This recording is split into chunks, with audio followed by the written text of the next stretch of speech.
Olá, como vai você? Seja bem-vinda, muito bem-vindo. O Alesp Cidadania desta vez vai falar sobre a síndrome do X frágil, a deficiência intelectual hereditária mais comum na população mundial.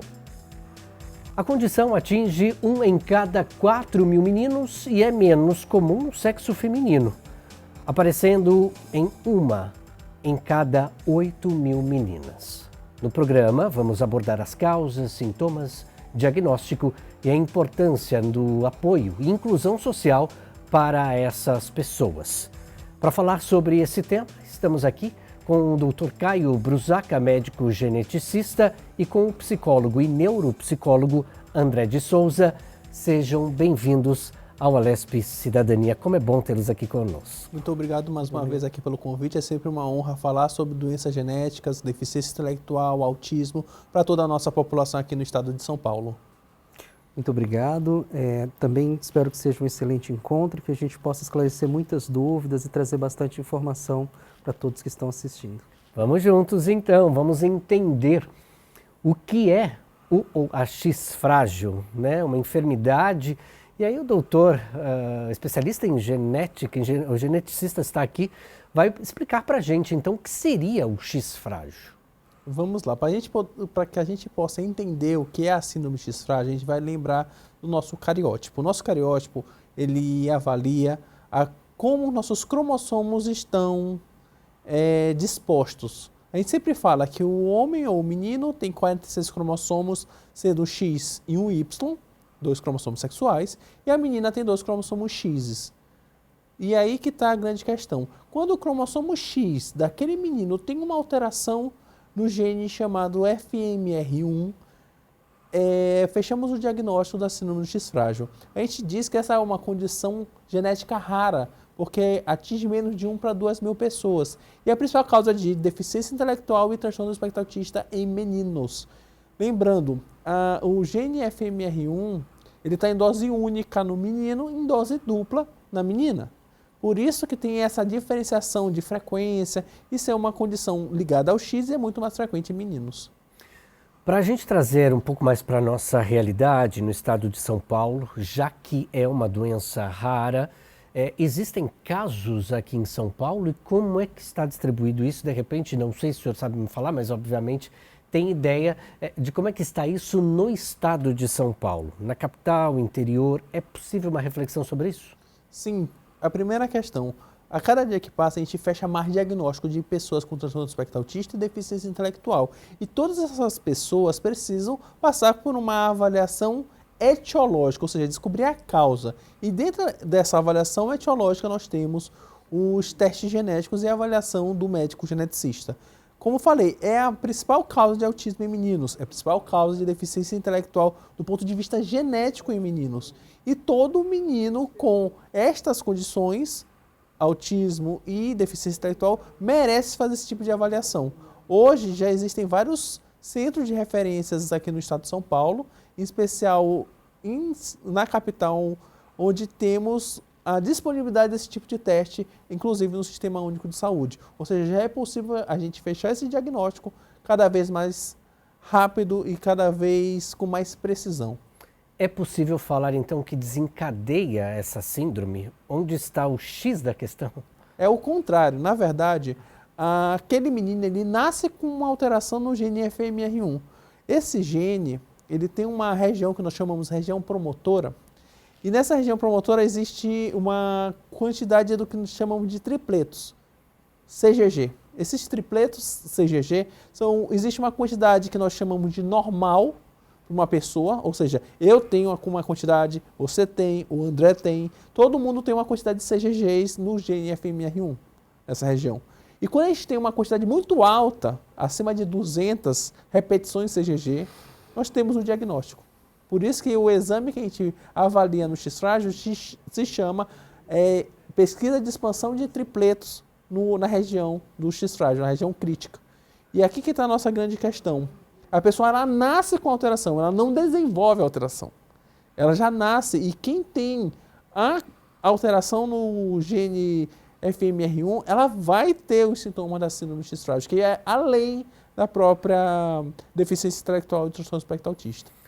Ouvindo o doutor falar assim, parece algo tão difícil, XY, aí tem várias letras, aí eu fico pensando, de repente, quem está no interior do estado acompanhando a gente, que não tem ideia sobre esses XYZ, acaba confundindo muita gente, esses números, e aí para a gente trazer essa realidade mais acessível para a nossa população, quem está no campo, que de repente nunca ouviu falar sobre isso, tem a questão psicológica também. Aí entra o André aqui. André, você como psicólogo, como alguém que está capacitado, gabaritado para deixar as questões psicológicas mais claras para quem sofre angústias, né? Tenta traduzir para a gente também o que o doutor está falando, por favor, porque ainda para mim está confuso. Eu estou tentando imaginar o seu Antônio, o seu Sebastião que está lá mexendo no campo, parou para assistir a gente agora e não conseguiu concatenar as ideias ainda. Como é que fica isso? Perfeito, muito importante a sua pergunta, obrigado. Como o Dr. Caio explicitou anteriormente, a princípio a gente tem então a avaliação médica, clínica, né? É complementada pelos exames, e do ponto de vista psicológico e neuropsicológico, e eu vou falar nessas duas instâncias, porque em alguns locais a gente tem o psicólogo disponível, acessível para realizar o atendimento, em outros a gente vai ter o neuropsicólogo. Ambos os profissionais, eles estão habilitados para fazer uma avaliação complementar à avaliação genética, né? Então, é uma avaliação que complementa. Em que sentido? Né? Para se fechar o diagnóstico de deficiência intelectual ou de transtorno do desenvolvimento intelectual e de transtorno do espectro autistas, comum, né, em pacientes com síndrome do X frágil, a gente precisa de uma avaliação a princípio para verificar o aspecto que a gente chama de desempenho intelectual, a eficiência intelectual, né? Ou seja, o quociente de inteligência desse paciente.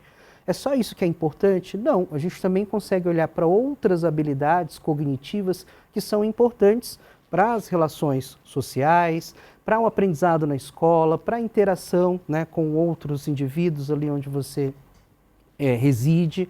Então, essa avaliação ela é complementar. Né? Os desafios em relação a essa inclusão, eles são muitos. Né? A gente precisa pensar em qual é o impacto que a síndrome traz para cada indivíduo. Né? A gente sempre trata de uma questão muito individualizada. Né? Então, para algumas crianças, pensando aqui no sujeito, né, criança, a gente vai ter dificuldades escolares, dificuldades na aprendizagem. Então, a gente precisa pensar em formas de adaptar o currículo. Outras podem ter dificuldades associadas à questão de linguagem, de comunicação. Então, a gente precisa pensar na intervenção fonoaudiológica. Outros vão ter como impacto principal aspectos nutricionais. Então, dificuldades, uma seletividade alimentar, a gente precisa pensar, então, nessas comorbidades. Então, resumidamente, né, a síndrome do X frágil, além do que o Dr. Caio já trouxe, né, ela também traz alguns impactos em outras áreas da vida, e um dos principais desafios é a inclusão dessa pessoa em diversos âmbitos onde ela frequenta. Eu usei o exemplo da escola, mas a gente pode pensar na prática de esporte, né, em alguma ONG na comunidade que faça um trabalho de integração, dentre outras situações. Espero que eu tenha conseguido responder. Show. Agora eu queria só, para eu entender e para a população também, a gente fazer essa conexão entre o nosso bate-papo aqui para quem está do outro lado lá. Exemplos práticos na questão comportamental, no dia a dia, para a gente tentar entender como que é possível diferenciar, né, o comportamento de uma pessoa que tem o X frágil, essa anomalia. Como é que funciona isso? Quais seriam os comportamentos que ela apresenta? Então, como eu disse, o fenótipo, né, ou seja, as características, tá, que a síndrome tem ou traz consigo, elas são muitas, tá? E ao olhar para o sujeito, para o indivíduo, para a pessoa que tem a síndrome do X frágil, a gente precisa entender, no caso dela, quais são as necessidades que ela tem. Né? Eu citei alguns exemplos de linguagem, mas a gente tem algumas pessoas, ou algumas, vamos pensar em criança e adolescente, que há uma dificuldade de autorregulação. Então, elas têm uma dificuldade de regular o seu comportamento em determinados espaços, como se espera que assim seja por conta de regras, por conta de uma forma de comportamento naquele ambiente. A gente pode falar também, usando um outro exemplo, de uma agitação psicomotora, que em alguns casos é possível de ser observada, né? Então, vou usar o contexto de escola novamente. né? Se espera que a criança fique sentada e que ela tenha um tempo para conseguir desenvolver uma aprendizagem. Em alguns casos, de novo, cada caso precisa ser olhado de forma individual. Isso não é possível, ela está muito agitada, ela é impulsiva, então há uma dificuldade em regular esse comportamento, né? Mas, de novo, é só isso? Não, tem uma série de outras características. Vamos pensar, por exemplo, nas habilidades de vida diária, né? Ou nas atividades de vida diária, a gente chama de AVD. Né? O hábito de vestir-se sozinho, de se alimentar de forma autônoma, né? De conseguir expressar os seus sentimentos, as suas vontades, os seus incômodos, as suas dores. Então, são alguns exemplos de características que podem estar presentes num indivíduo com a deficiência intelectual, então, que tem ali um comportamento infantilizado, tem dificuldades na aprendizagem, né? Depende do nível de gravidade desse quadro, precisa de um suporte maior, né? Ou a gente também pode pensar no caso da criança com transtorno do espectro autista, que tem consigo algumas dificuldades sensoriais, né? Visuais, auditivas, às vezes táteis, né? Às vezes, né, do paladar, de alimentar, então tem seletividade alimentar. De novo, qual é a dificuldade daquela pessoa naquela situação, naquela vida, tá? Porque assim, o fenótipo, acho que o Caio pode até especificar um pouco melhor, o doutor Caio, ele é bem amplo. Então, como é que ele afeta aquela pessoa ou aquela família, né? Lembrando que, assim, as necessidades, elas são muito individuais, né? Nem todo mundo tem todas essas dificuldades, né? Então, basicamente isso. Por favor, doutor. Assim, complementando o que o André falou sobre fenótipo e características, eu falei muito sobre diagnóstico e o que a gente pede de exame. Mas antes disso, por que o paciente ele vai para o médico geneticista? Ele vai para o médico geneticista após diagnóstico da deficiência intelectual ou do autismo. Ou seja, aquela criança, seja menino ou menina, que tem o atraso do desenvolvimento, ela precisa passar com o médico geneticista e ela vai vir na consulta. Durante a nossa avaliação, a gente vai verificar algumas situações muito peculiares. A primeira é, quando a gente monta a árvore genealógica daquela família, existem muitos meninos com o mesmo quadro clínico. Por quê? Lembrando, o síndrome X frágil é uma doença ligada ao X e é mais frequente em meninos. Então, naquela família, como é uma doença hereditária, ela passa da mãe para o filho. Via de regra, aquele menino ele não é caso isolado da família. Tem mais casos de meninos também com o atraso de desenvolvimento. A primeira característica que a gente vai ver. A segunda característica que a gente vai ver são características que o médico geneticista é treinado para olhar com seus olhos. O olho do geneticista ele é treinado para ver o que nós chamamos de dismorfismos. São variações da normalidade do nosso corpo. Por exemplo, a pessoa com síndrome X frágil, o menino, normalmente ele tem um rosto mais alongado. E com o passar da idade, ele vai ficando mais alongado. Isso é muito sutil para o olho de uma pessoa comum, mas para a gente vai chamar muita atenção. Ou seja, temos duas características.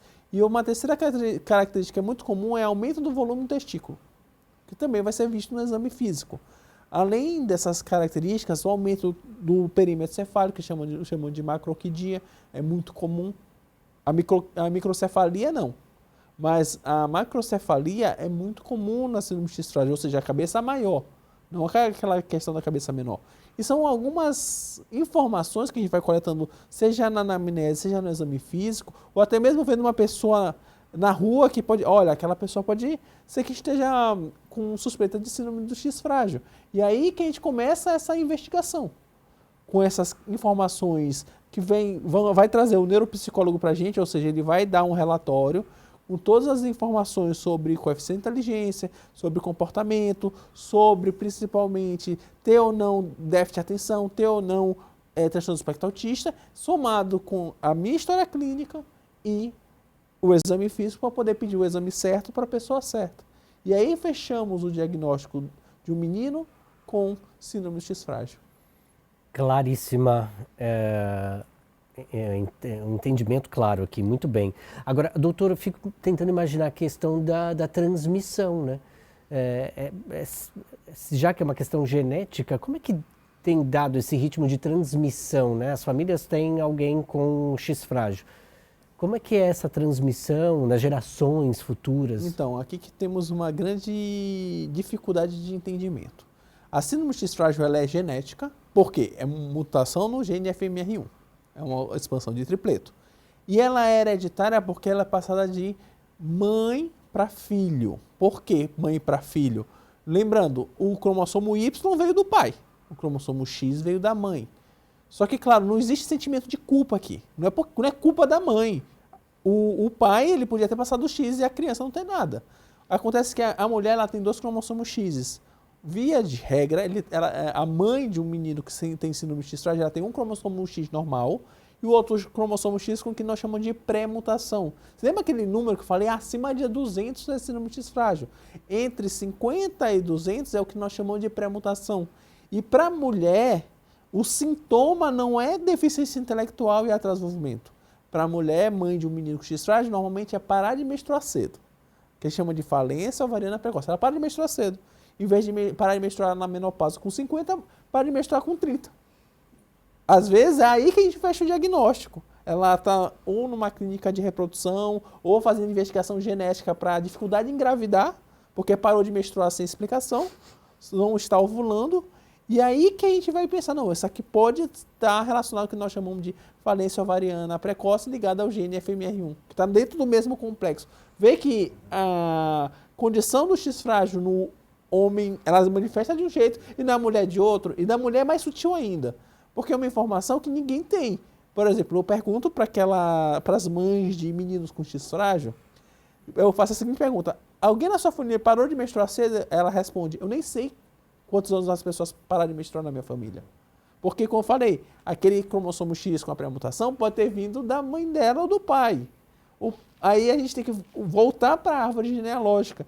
E, via de regra, a maioria dos casos, como eu falei, podem ser familiares, estão muitos meninos com autismo na família, ou às vezes é o primeiro caso de autismo na família e ali foi diagnosticado e tem outras mulheres em risco.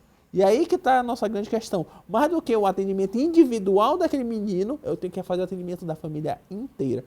A gente sempre gosta de dizer que o médico geneticista é o médico da família e não simplesmente do indivíduo. Muito bom.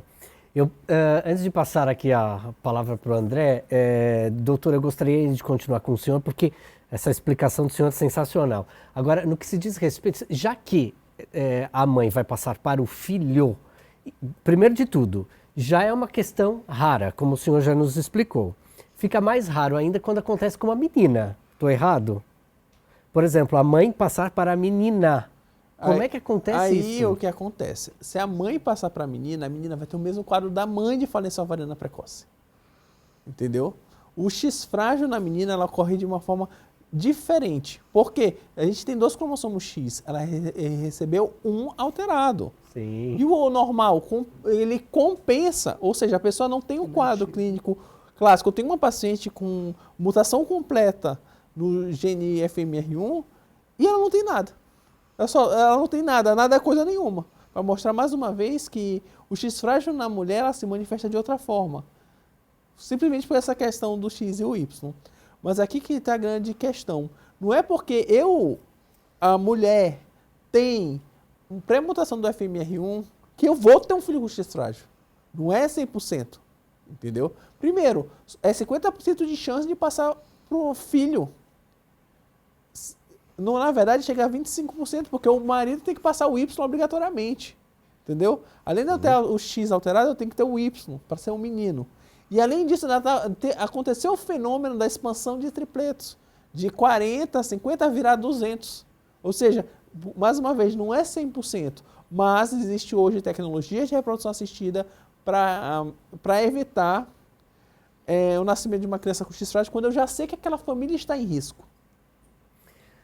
A gente vai ter que fazer uma pausa, né? Mas infelizmente o doutor nos deixará, o doutor Caio, no próximo bloco. E aí eu não posso perder a oportunidade, antes de a gente encerrar esse bloco e agradecer a participação e a presença do senhor.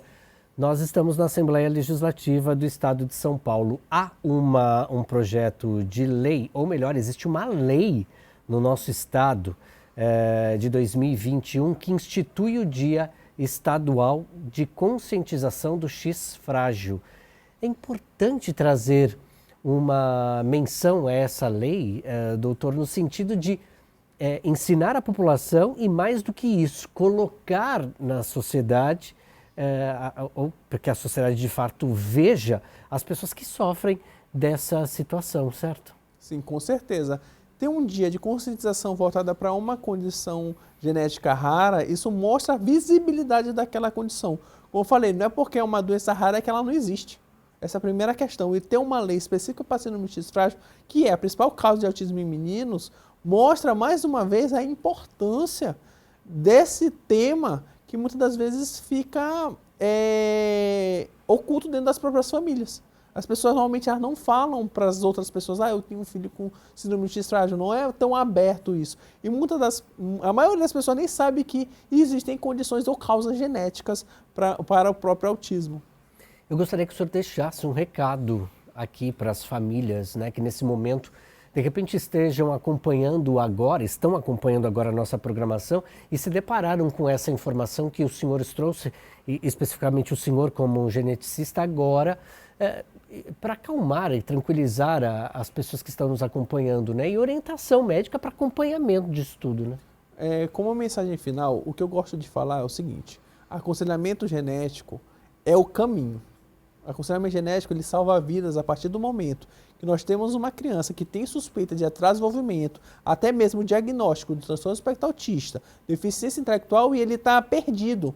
Aqui o aconselhamento genético ele auxilia a dar caminhos para a gente poder melhorar a qualidade de vida daquela pessoa e, mais do que isso, poder diagnosticar a causa ou a etiologia, seja a síndrome X frágil, seja outra síndrome genética rara.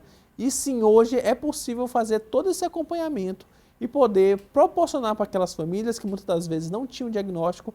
E sim, o aconselhamento genético ela salva vidas a partir do momento que nós damos informação para aqueles familiares daquela pessoa com uma doença rara.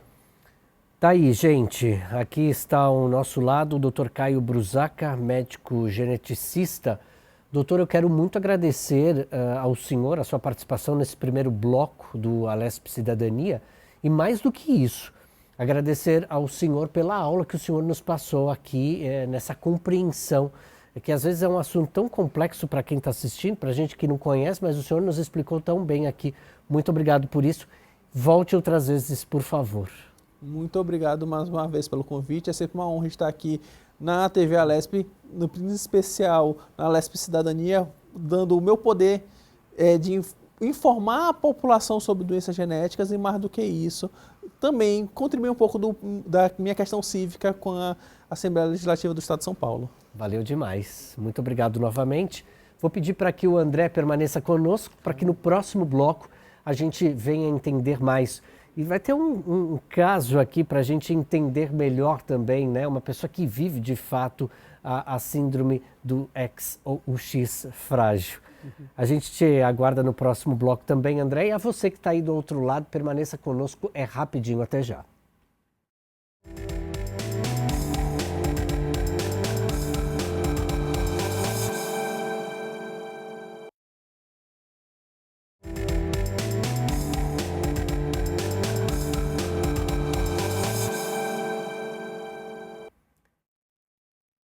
Muito bem, você que está na programação, nós estamos de volta com a Alesp Cidadania, nesta edição falando sobre uma síndrome rara, X frágil.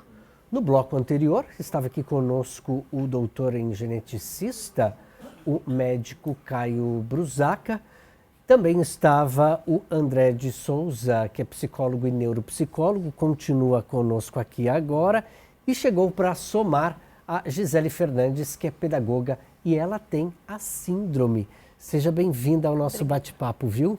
Obrigada.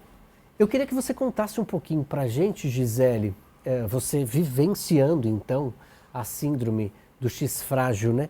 Fala um pouquinho para a gente da sua história, por favor, como é que manifestou em você a X frágil, para a gente entender melhor ainda, e você que já estava conosco, para quem está chegando agora também, inclusive, para a gente compreender. Por favor, sinta-se à vontade.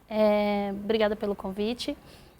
Eu sou portadora da síndrome do X frágil, né? Sou uma pessoa com a pré-mutação, né? Então eu não tenho uma deficiência intelectual, tá? Porém eu tenho as outras questões que envolvem a questão da síndrome, né? Eu tive atraso no desenvolvimento, muito pequena, né? Eu tive atraso de fala, atraso motor, né? Foi muito difícil para minha mãe também a questão escolar, porque eu fui uma pessoa que tive muita dificuldade no aprendizado, né? Ela sempre estava ali me amparando. Na adolescência eu tive muitos problemas com questões hormonais, né? Também foi muito difícil lidar, né, com a questão da TPM, né, por eu ser mulher.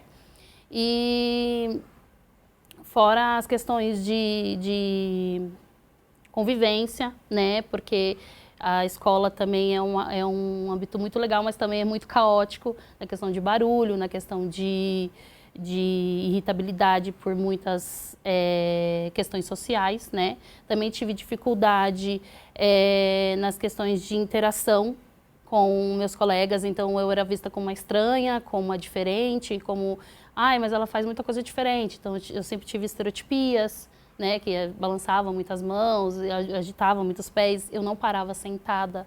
Né, era muito difícil para mim ficar sentada. Até a professora falava, olha, ela é uma ótima aluna, mas ela não para sentada, ela não para quieta. A gente não consegue lidar com isso. Então, minha mãe sempre teve esses problemas comigo relacionados à escola. Eu sempre vivi muito presa dentro de casa, não gostava de sair, não gostava de ir na casa dos colegas, porque eu sempre tive aquela questão de tipo, você é muito estranha. Então, eu não era bem-vinda nos locais, né? Tinha muitas crises de choro, né, também. Quando pequena, mordia também. Então, a minha mãe não sabia como lidar com aquilo, então a gente não saía muito de casa, né. Na vida adulta foi que eu fui entender um pouco sobre, né, quando eu tive o meu diagnóstico tardio de autismo e TDAH com ansiedade generalizada também. Diante dessa, muito obrigado por partilhar conosco a sua história, o seu movimento. Vou continuar falando contigo, mas exatamente, acho que aqui tem que fazer uma ligação com o André, inclusive, nessa parte em que a Gisele nos traz, André, no sentido de como é difícil, então, também para a pessoa que apresenta a síndrome do X frágil, então, no convívio diário, né? Porque, pelo que a Gisele narra para a gente aqui, é uma vida complexa no que se diz respeito ao comportamento em sociedade também, né? Obrigado, Gisele, por compartilhar um pouco da sua história com a gente, né? Realmente, assim, pensar na inclusão, não só do ponto de vista educacional, né? Como ela traz os exemplos da escola, daquilo que a escola espera que seja feito de uma forma sem olhar para as necessidades da criança, né? E, consequentemente, a Gisele também traz outras coisas muito importantes na fala dela, que à medida que a criança vai crescendo, esses desafios também vão surgindo na adolescência, na vida adulta, né? No ponto de vista de interação.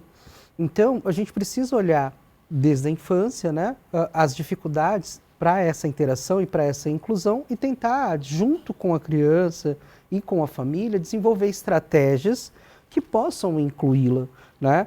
No caso, quando a Gisele conta para a gente que só na idade adulta ela teve acesso a um diagnóstico, né? O diagnóstico genético é uma coisa super importante, mas o diagnóstico de uma comorbidade, né? Ou seja, além das questões genéticas, existia um transtorno do espectro autista ali que também trazia consequências nessa interação social, nesse aprendizado, ou seja, ao longo de toda a vida, né, infância, adolescência e vida adulta, ela precisou de suporte e que muitas vezes ninguém estava vendo qual era a necessidade dela. De novo, em quadros de síndromes genéticas, de doenças raras, geralmente elas são multissistêmicas, elas têm muitas necessidades em diferentes áreas. Então, assim, teve uma dificuldade no desenvolvimento da linguagem, precisa de acesso à intervenção, à terapia, né, fonoaudiológica desde esse processo inicial. Para quê? Para que ela, através da expressão, ela não precise, por exemplo, morder, ou não precise apresentar outro comportamento para se expressar, que é uma coisa básica, né? O que está pensando, o que está sentindo, o que está desejando, né? Então, se não consegue expressar através da linguagem, vai buscar-se outra forma.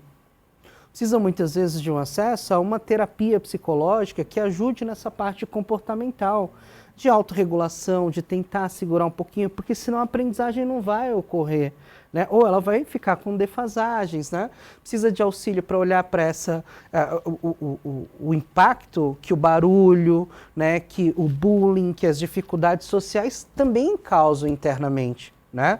Na autoestima, nas relações de uma maneira geral, né? De se sentir seguro para poder falar com o coleguinha, para poder compartilhar, para poder perguntar para o professor, olha, eu não entendi, você poderia repetir?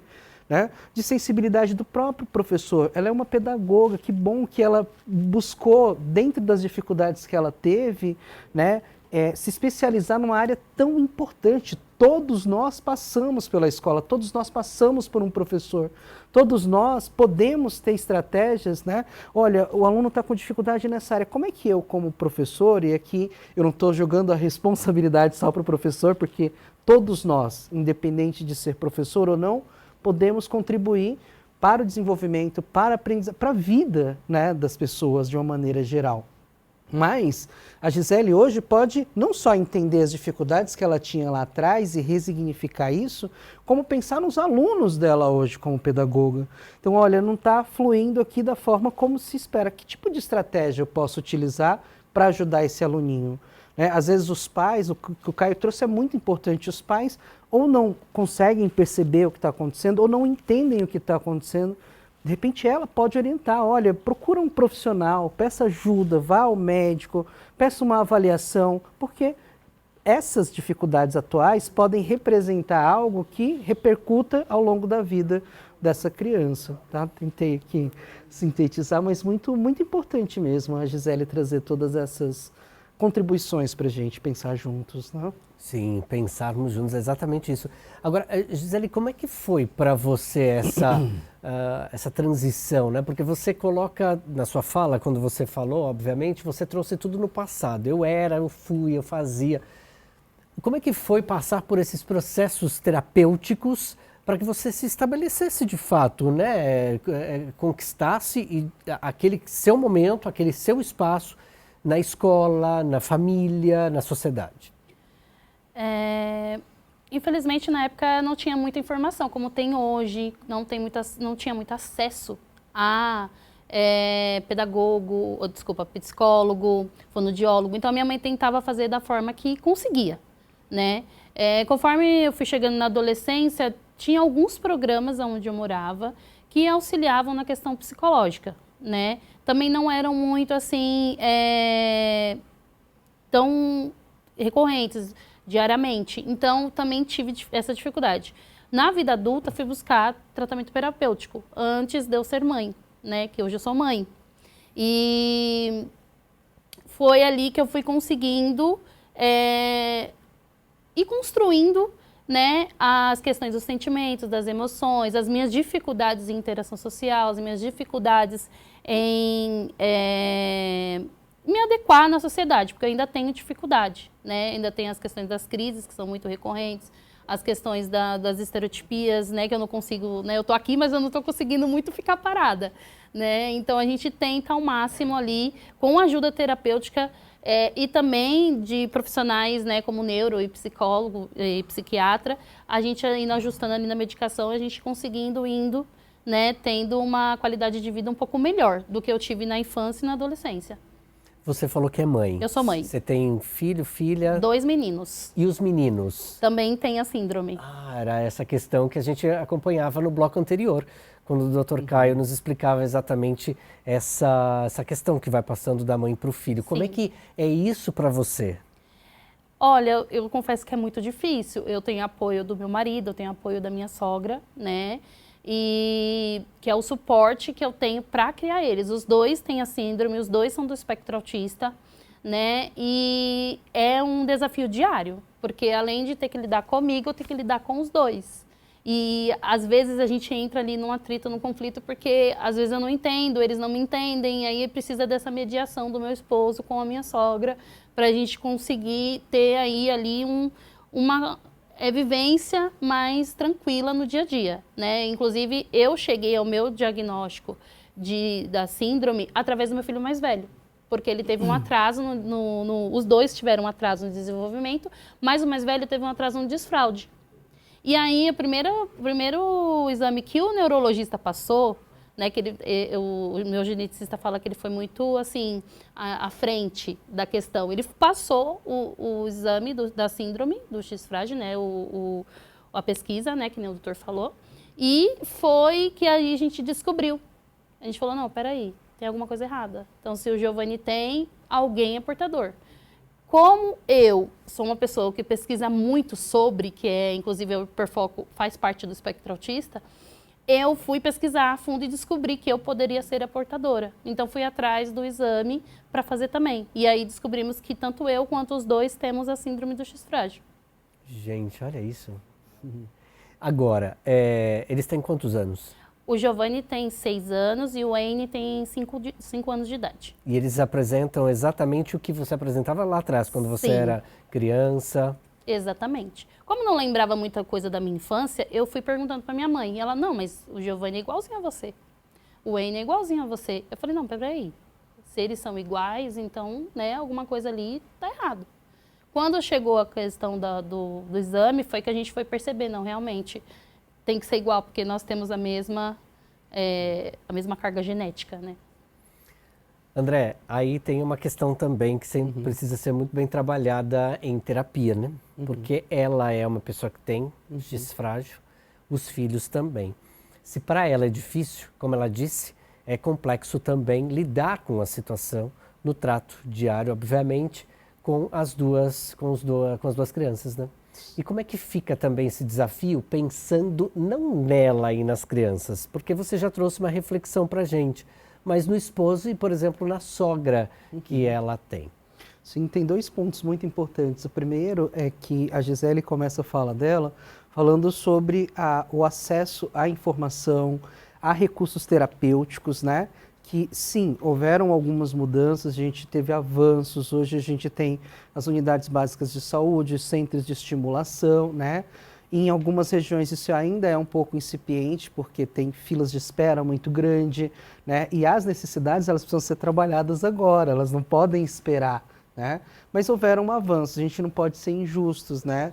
Tanto que os filhos dela tiveram acesso a esse diagnóstico, obviamente que por também esforço dela, por ela ir atrás, né? Muito mais cedo do que ela. Então, acho que a gente precisa considerar esses avanços, né? Falando um pouco sobre as dificuldades, né? Quando a gente fala em em síndromes genéticas, em doenças raras, né?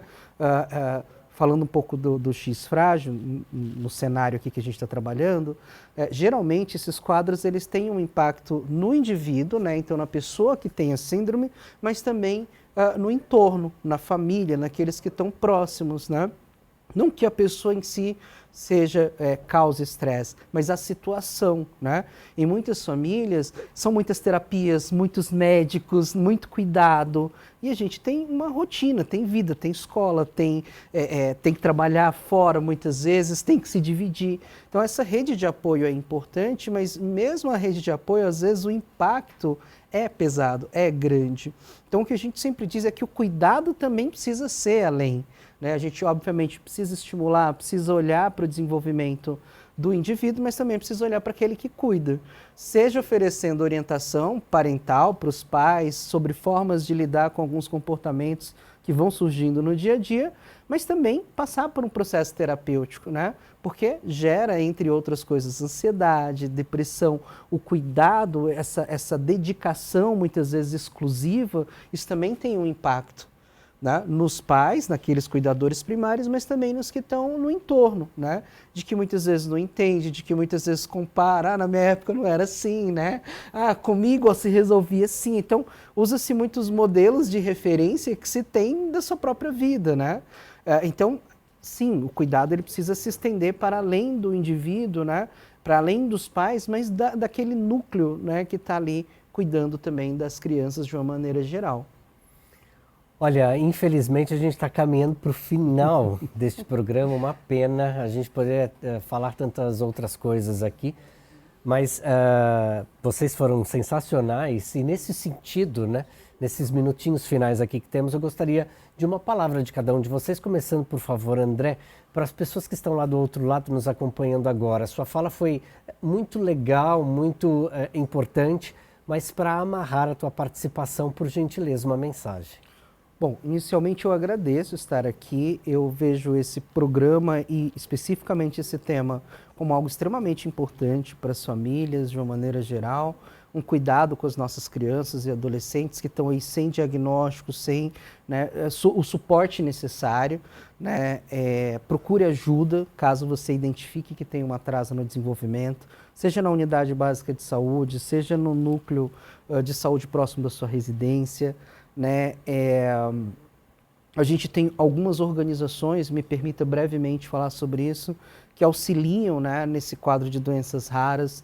Um dos lugares que eu faço parte hoje é uma ONG que se chama Casa Hunter, né, que é específica para pessoas com doenças raras. Então, sou neuropsicólogo de lá, faço avaliações, ajudo ou busco ajudar as famílias ao longo desse processo de descobrir, né, se tem ou não um quadro genético, né, se tem ou não uma comorbidade e o que fazer para ajudar, né, porque não é só o diagnóstico. O diagnóstico ele é o início de um processo, ele não é o fim, né, do processo.